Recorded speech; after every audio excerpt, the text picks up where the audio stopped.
new MRCCA rules were adopted by the state. So local governments now are required to update the ordinances based on the new rules. And the deadline for the City of Maplewood's review is October 1st of 2021. We were given 1 year from the date that they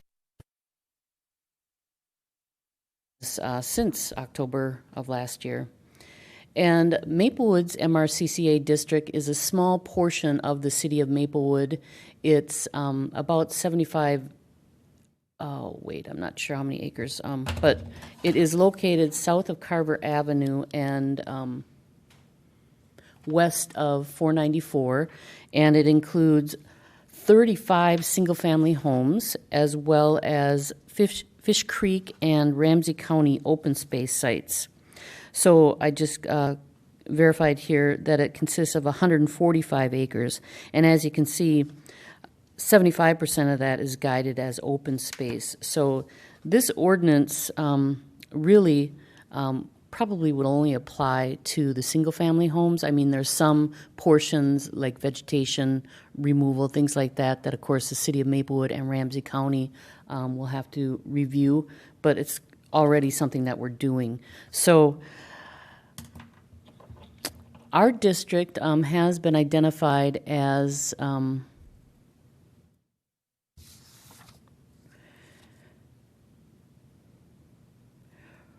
rural, Boy, we've been talking about this so long and I'm still not prepared. But currently right now the zoning is rural low density, and I believe it is, the district itself is identified by the new rules as that as well. So it's guided for the existing land uses there. And I wanted to go over the timeline for you as we move forward. We're getting towards the end. So tonight, the Environmental Commission will review the public and DNR comments and feedback, and then we're hoping for a final recommendation on the ordinances. Tomorrow night, we'll bring it to the Planning Commission for their preliminary review, and then we are required to have a public hearing, which will go to the Planning Commission on September 21st. So we'll for sure, of course, notify the 35 homes, as well as place it in the newspaper as required for the public hearing. And then the City Council will have their final review on September 27th, and then we'll meet that deadline on October 1st. We'll go to the DNR. So as you recall, how we left it in June was we went over some outreach material to ensure that the 35 homes that are in that district, as well as the general public, were aware of what the Environmental Commission was reviewing here.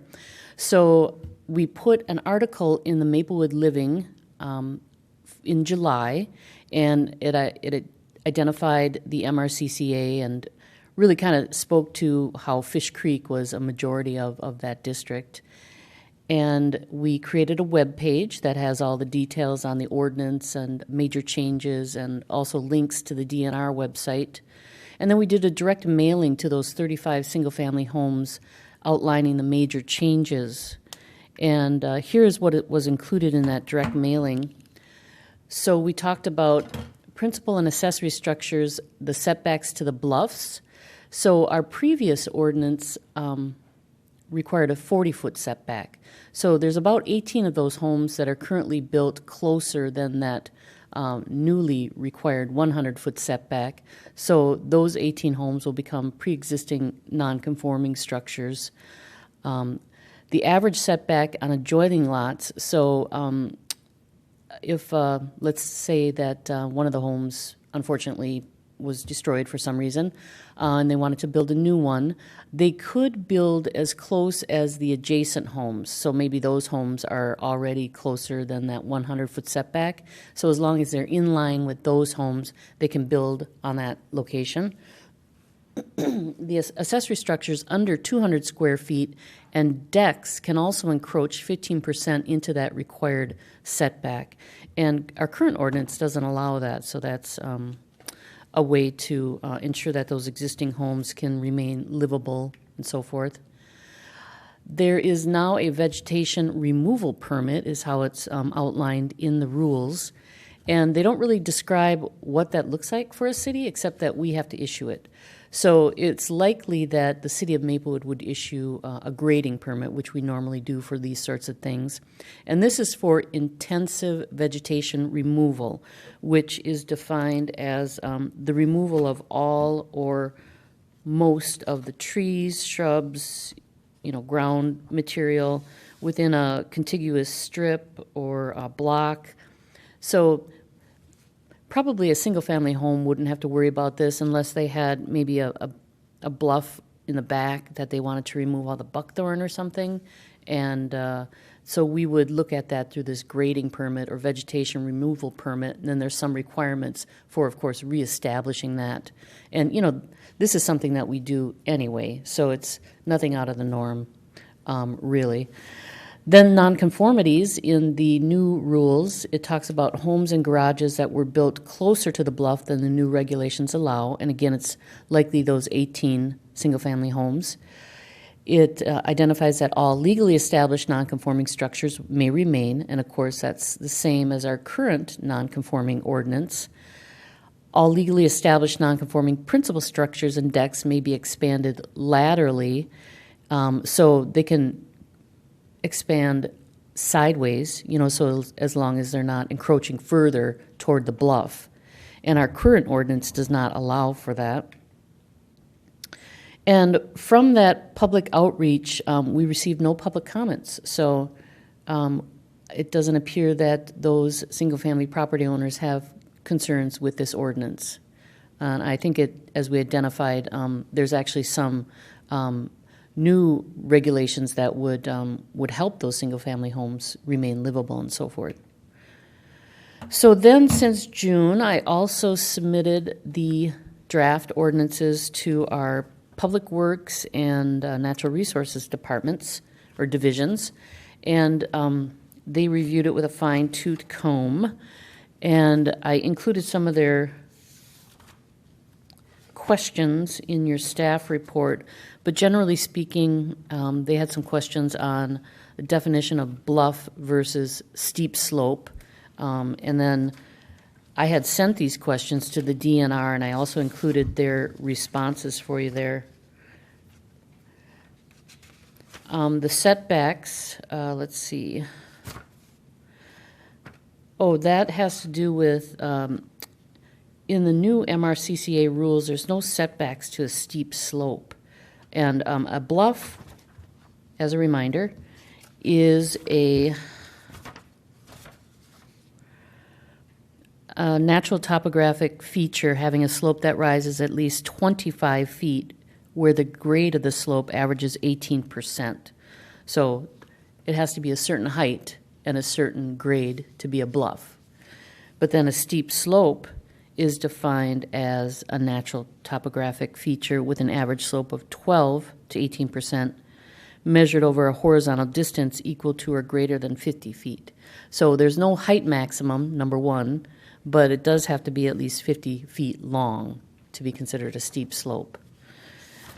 So the question was, we have this setback of 100 feet to a bluff, but we don't have any setback to a steep slope. And the DNR, and we did ask about this, to determine if they have GIS analysis to identify where steep slopes are located, within the MRCCA area. Well, we have that info, but we don't have, throughout the city of Maplewood.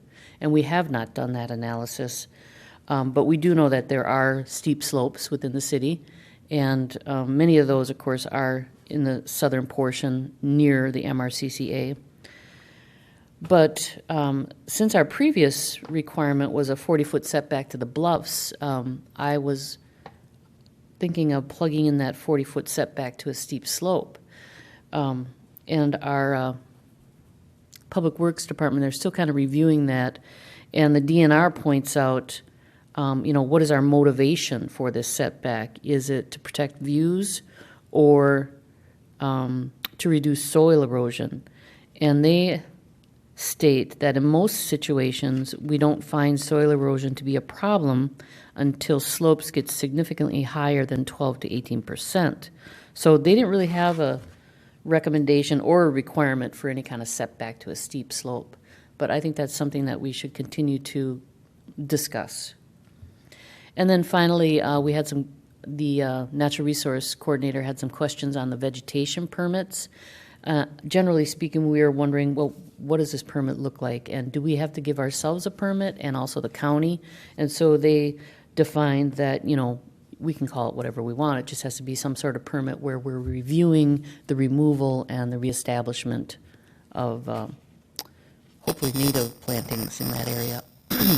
So that answered our questions. Then finally, this is a requirement of the ordinance, is that the DNR give you preliminary approval prior to it going to the Planning Commission. And so they submitted some comments, and then from our meeting here, and then as well as the Planning Commission tomorrow, I'll modify and update the ordinance, and then bring it back to the DNR so that they can approve. But I did include their overall comments as attachment 4, and you can see that they put comments on the margins. And first of all, they just want us to add more of the definitions. As an example, floodplain, hard surface trail, land alteration. Some of these, I guess, I had left off because they didn't seem like maybe we have them defined elsewhere or for whatever reason. So I will add all of those. And then another comment had to do with non-conforming decks. And that comment is located on page 6 of attachment 4. And they ask, what is the reason for adding decks to this provision? And the provision is for nonconformities. All legally established nonconformities as of the date of this ordinance may continue, and then it outlines how they can be maintained. And further states, legally nonconforming principal structures, which of course is the house, and decks that do not meet the setback requirements, so let's say they're only 40 feet to the bluff, not that 100 foot, may be expanded laterally. And apparently I took liberty and added decks. That wasn't in the rules. But it seems to me that if the deck is already there, so they're not saying remove it, they're just wondering why. So if we could have some discussion on that when we hear from the commission, that'd be helpful. Next item was patio placement, and you'll find that comment on page 10. And this is where we're discussing structure and impervious surface placement. And this was the allowance to encroach for accessory structures under 200 square feet, and decks may encroach into the required setback without a variance, provided that the encroachment does not exceed 15%. And again, I may have taken liberties because they had patio in there. And I'm thinking that I didn't include patio because, a patio is not a structure.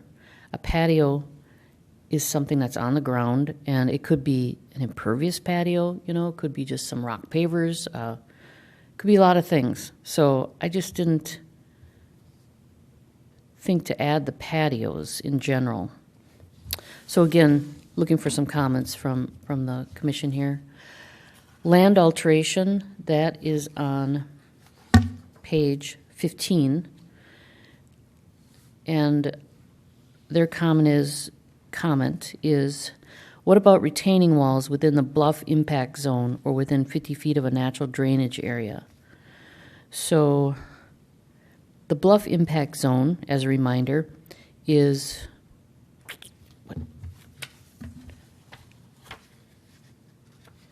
it's 20, we have that setback of 100 feet, and the bluff impact, and then there's some encroachments that are allowed there, but nothing is allowed in the bluff impact, which is, and I will describe here, oh, here we go.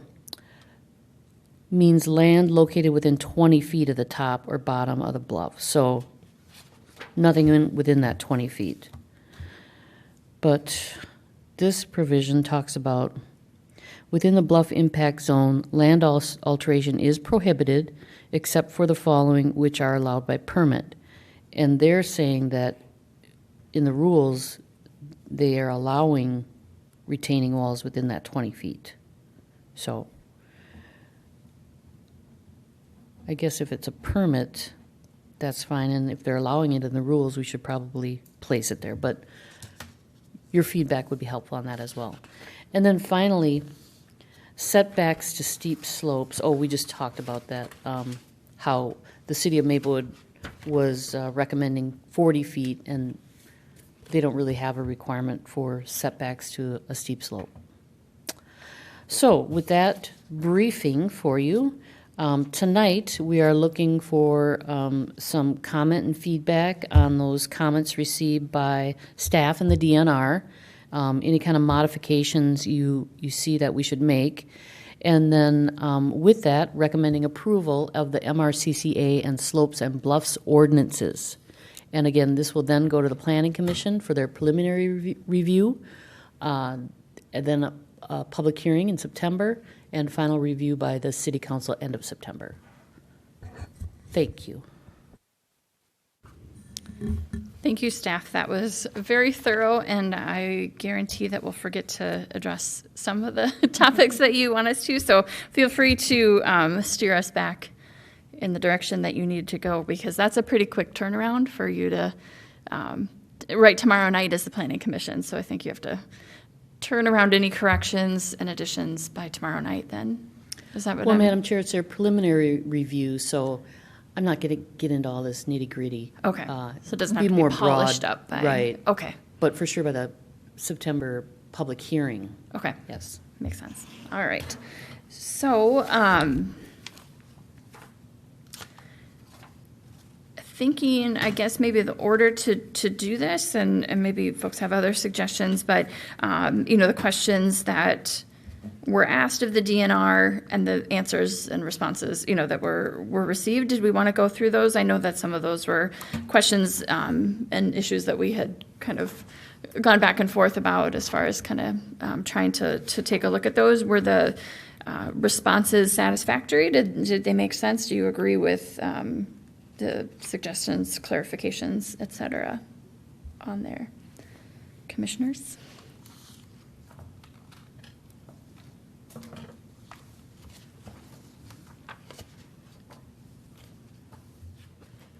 I didn't have any questions off of that. Okay. It's pretty clear. Thank you. I was trying to remember the comment. Their response included a question to us as far as, why were the steep slopes located, or like why we had that, was it the motivation to reduce soil erosion or aesthetic, protecting the views? So their recommendation, I thought that was kind of interesting and makes some sense too. In most situations, we don't find soil erosion to be a problem until the slopes get significantly higher than that %. So I would imagine that that's kind of why we were concerned, is that if you have a steep slope, you would think that any sort of impact there would be concerning. But it sounds like generally that soil, or that angle, isn't concerning to the DNR as far as erosion and any controls needed there. That's how I was understanding it. So it makes sense to me, I guess. Madam Chair, I was telling you once that we took a slopes tour, a previous commission took a van out, and there's an area adjacent Beaver Creek where it's a pretty steep slope, and there's houses built up to that slope, and there's some garages back there that are built up maybe about 5 feet from the steep slope, and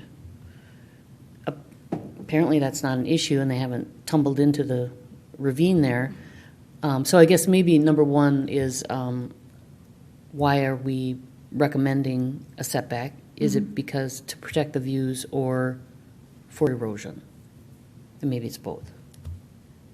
yeah, my initial thought is, I mean, we like views, but probably we were looking at it from a more technical standpoint of thinking of the erosion control issues as far as kind of previous discussions. So I think I would, tend to trust their recommendation. And then I know this is going out of order, but I do think that that probably is similar to the retaining wall question that was raised as well. So there's, am I understanding correctly that they're indicating that a retaining wall would be allowed the top 20 feet or the bottom 20 feet, probably to protect or kind of reinforce that slope? Is that kind of what their question is? Let's see, it's page 15, I believe. I should look that up again. That has to do with what you can do within the bluff impact zone. So that would mean like a homeowner, if they wanted to put a retaining wall in, Right. they're suggesting that would be allowed. With a permit. With a permit. And the permit would go to the city, right? Like the permit application would come to the city? Correct, and Okay. we'd look at, the engineering requirements, grading, drainage, all that. Is it stable slope? And that, yeah, in a lot of ways, the retaining wall, just having worked adjacent to engineers, not at all being one myself, but thinking of those retaining walls are typically designed really well to, keep that soil in place and kind of protect that area. So it made sense to me from that perspective of why it would be allowed in certain areas. Mm-hmm. But yes, I think the permitting process and making sure it's reviewed by engineers before being issued would be appropriate and understandable, reasonable, all that stuff. Yes, and they do identify the purpose for this to establish standards that protect water quality from pollutant loadings or sediment, nutrients, bacteria, and other contaminants, and maintain the stability of bluffs. So there could be a situation where there is erosion on the bluff within that bluff impact zone, and the retaining wall would benefit. Mm-hmm. So in that regard, yeah, I think we should add that. Agree. So like I said, I was jumping around a little bit to hit the last question that you had addressed. But maybe then, I guess I'm thinking maybe we should hit the other two as far as the deck question and the patio question. Did you, staff, have any kind of thought as far as, yes, we meant to put that, or we definitely should have that or not? I'm struggling to remember that exact discussion that we had about any of those. All right, let's take a look here. Should we look at decks first? So that was page 6. Yeah, deck. Okay. So that is page 9 and 10, right? And we're talking about structure and impervious surface placement. And So that's the patio. Yep, page 10. So we'll do, okay, we'll do patio. Oh, is it? Let's see.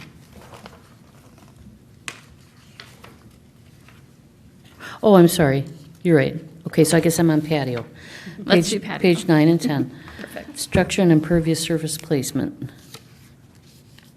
And this is where it says, see, I thought because it says impervious surfaces must not be placed in the bluff impact zone. That's, obvious. 20 feet to the bluff. And an impervious surface would be a patio sometimes, and a driveway, things like that. Principal and accessory structures, so that's your house and your garage, must not be placed in the bluff impact zone. Must maintain a 100-foot setback to a bluff line, or that average setback to adjoining lots. And I think that's why they say must not be placed in the bluff impact zone, but then they also say 100 feet. But that's because there could be some, homes that are already in that bluff impact, and if they're trying to do the averaging, that wouldn't be allowed. And then moving on, accessory structures under 200 square feet, so that's a shed normally. Building code does not require a permit for a structure under 200 square feet. And decks may encroach in the required setbacks. So let's say that there's a house built 80 feet to a bluff, and they want to build a deck. Of course, we're talking about patios here. They can build within that 80 feet if it meets those certain restrictions. Encroachment does not exceed 15% of the required structure setback. And then they're saying, well, what about patios? And I guess I did not add that because, you know, we don't require a permit for a patio. We don't review that. So I don't know. I just kind of thought, why would we add that there? But see, I'm thinking, I'm working through it in my head. Yeah, I would consider a patio more of a landscaping thing versus a structure. And so, you know, maybe the vegetation permit, like if you're going to be putting a patio and you likely are clearing some vegetation, whether it's grass or other, you know, more natural vegetation, you know, so there's permitting for that if it gets above a certain amount, I would guess, but I forget exactly what that looks like. But I don't know that patios make a lot of sense to put there. There isn't that formula that they use for a deck, in my opinion, doesn't make sense for a patio. Right. I thought, well, why not add patio? But then when you read the two provisions, encroachment does not exceed 15% of the required structure setback. Well, that's not a problem if you're doing a patio, probably. But then they talk about area of the deck that extends into the required setback area occupies no more than 25% of the total area. I don't even want to say this. It's so confusing. It's fine. We have it in front of us. You don't have But to. they are talking about a deck, not a patio, so. I guess patios that I've seen, I mean, generally you see like the paver patios or brick patio, but I suppose someone could put a concrete slab and call it a patio. So then you really, truly do have a, you know, large impervious surface, which you could argue that, you know, is the same as a deck. Any guidelines that we're giving it regarding a deck would be applicable to a patio, if, you know, to kind of cover that. I suppose you could put an asphalt patio in your yard as well. But I certainly have seen concrete ones, I guess, probably not asphalt, but. Yeah, I don't see a concern with adding that. And I must tell you, I can't exactly remember why I left it out. I tried to explain it here, but when I heard myself talking, it didn't make sense. So, you know what? I'm just going to add it in and make sure I'm not missing something. I'll have to go through this with a fine-tooth comb. Yeah. I'm in agreement on that. I think Okay. that's fine to add. Looks like we've got nodding heads here as well, so. Yeah, I think decks and patios, it just makes sense. Okay. Put them together. Good point. Excellent. So then, page 6 was the deck question that they posed as well. So let's see what that was. They wanted to know the reason for adding decks to this provision. Legally non-conforming principal structures and decks that do not meet the setback requirements may be explained. I mean, decks is, I guess my thought on that initial reaction at any rate is if you're thinking about an existing home, existing structures, there's a small deck there. I mean, that's in Minnesota. You've got, you know, a short time to enjoy our seasons, and a lot of ways that people improve, or that's a main way that people do improve their homes, is adding more outdoor living space, more deck. So that's likely why it's added there, and It seems Makes some less intrusive, no, less of an impact than expanding a principal structure laterally, you know? Yeah. So that would be my response to them, and then if they say, well, that's not in the rules, well, then I'll just take it out, so. I suppose so. I mean, thinking back, it's an entirely different ordinance, but when we were looking at the urban agriculture ordinance, what we wanted to do was make it clear what was allowed. You know, instead of kind of having that gray area where people would be like, well, I guess I can't have a deck, it just says a home. or a structure. Is my deck a structure? Yeah, probably. I guess I can't do that. I can't make that. Right. So keeping it in maybe is a little bit more clear on what's allowed without it being an issue. And then I was thinking, what about patios? So maybe I'll plug that in too. I'll run that one up the flagpole, as they say, with the DNR. Okay, sounds good to me. All right, let's go back. What else is on our to-do list? We've got a lot of information in here, the red line markups. As I was going through, there wasn't anything, just because we have looked at this a number of times, I think it would be understandable if something, kind of slipped my mind, or just looking at it, be like, oh yeah, that's fine. But there wasn't anything that concerned me that I was like, oh no, that's not what we discussed. Doesn't seem correct. I thought that it looked good. I didn't have anything, any notes even that I wrote down. Questions? Anyone else? Commissioner Redmond? Commissioner Dozer? So that to me indicates, we've kind of touched on, I think, the specific questions that you had outlined, and then just in general, it was comments and feedback. I think our comments and feedback are that we think it looks pretty good. So that might lead us to recommending approval to move this forward. So we would need a motion for that, a motion to approve the MRCCA and slopes and bluffs ordinances. So moved. Moved by Commissioner Redmond. Is there a second? I'll second. Seconded by Commissioner Dozer. All in favor, say aye. Aye. All right, that was ayes all. So that passes. We've got some edit staff to go, and in the home stretch. This is nice. Excellent. Well, thank you for your work on that. And Commissioner Redmond has a... I was just going to point out, thank Sean for all of her awesome work on it. You've been working on this for a year and a half or so? It seems like for a long time, and clearly you put a lot of effort into it, so thank you very much. Much appreciated. Ordinance updates can be tedious.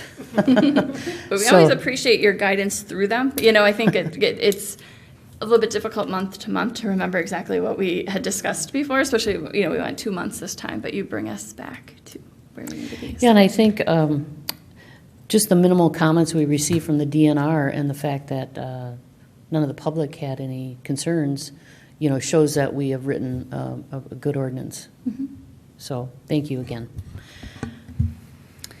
All right, so that takes us, looking back at our agenda. Item 6 is new business. We didn't add anything there, or for visitor presentations or commissioner presentations. So staff presentations, item number 9 is next up. Thank you, Madam Chair.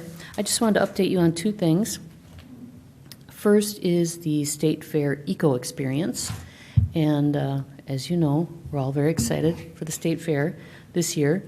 And since we are Green Step cities, they have invited us to participate in the Eco Experience. 2 years ago, they actually spotlighted the city of Maplewood and some of the work we did on our energy and climate actions. And so that was fun. I know myself and Commissioner Redmond were out there.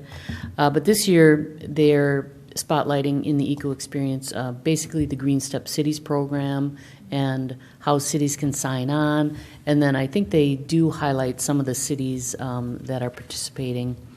But I have offered to assist on the first day, and so I'll be there from 10 for a couple hours.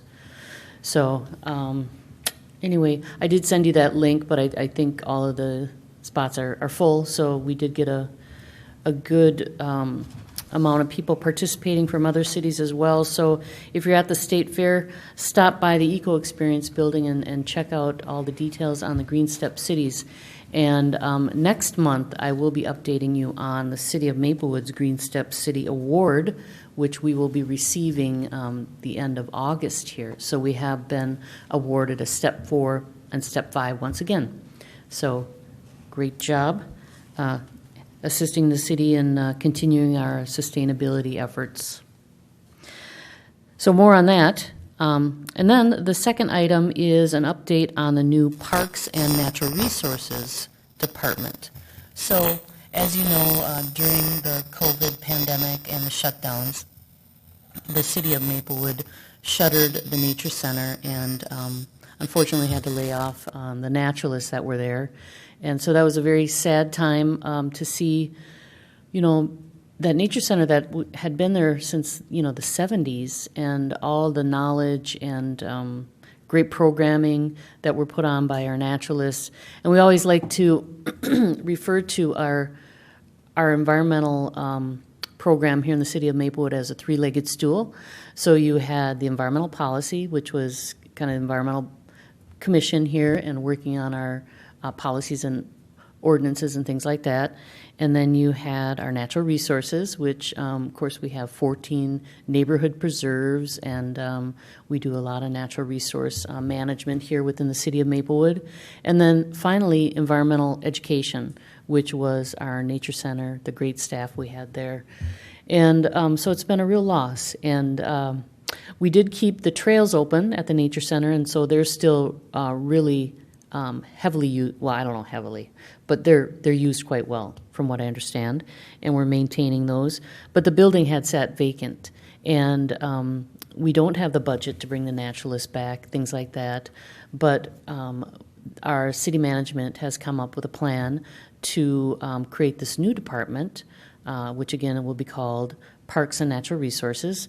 And to start, there'll be 4 staff that will be housed at the Nature Center, and it will be my position, the environmental planner position, natural resource coordinator, our park manager, director, I apologize, maybe her title will change, but Audra Robbins, as well as Neil Brennan, who runs recreation programming. So the 4 of us will be housed out of the Nature Center. Number 1, to, you know, get some bodies in there and start using that building, you know, because if you're just let a building sit, not that we weren't maintaining it, but, you know, when you're there, you have eyes on, less opportunity for vandalism, things like that. And it will also allow the city to open the doors, step 1, for use of the public restrooms, and then slowly work our way back to something that resembles the Nature Center. So we're starting, you know, baby steps here to keep the spirit of the Nature Center alive. And I'm really excited for this. I'll be shifted from the Community Development Department, where I worked, you know, partially on environmental initiatives and partially on land use, like reviewing permits, mainly residential permits over the last few years, and sign permits, things like that. So I won't be doing that, and so more of my time can be positioned toward the environmental piece. So that's exciting, and I'm really looking forward to that challenge and to helping the city of Maplewood, you know, regrow the Nature Center. So that'll begin September 7th. So look for us there. And that's all I have for you tonight. I want to thank you for attending our first in-person Environmental Commission meeting since what? Does anyone remember? February 2020. So we made it. Thank you.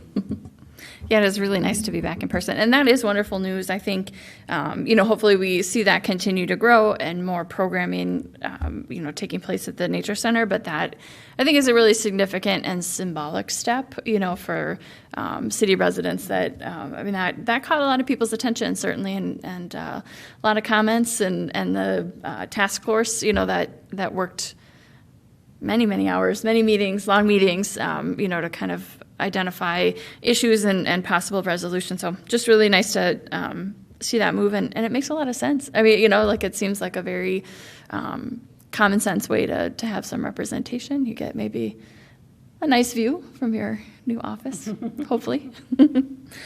Excellent. Well, thank you for sharing that update. And that brings us to adjournment for this evening. So I never remember if we need a motion to adjourn or not, but maybe we'll do a motion just to make sure we have all our bases covered. Is there a motion to adjourn? So moved. Moved by Commissioner Redmond. Keep the set here. All right, I'll second it. Seconded by Commissioner Dozer. All in favor of adjournment, say aye. Aye. Aye. Ayes all. And it is, looks like, what do we have? 7:47 is our time of adjournment.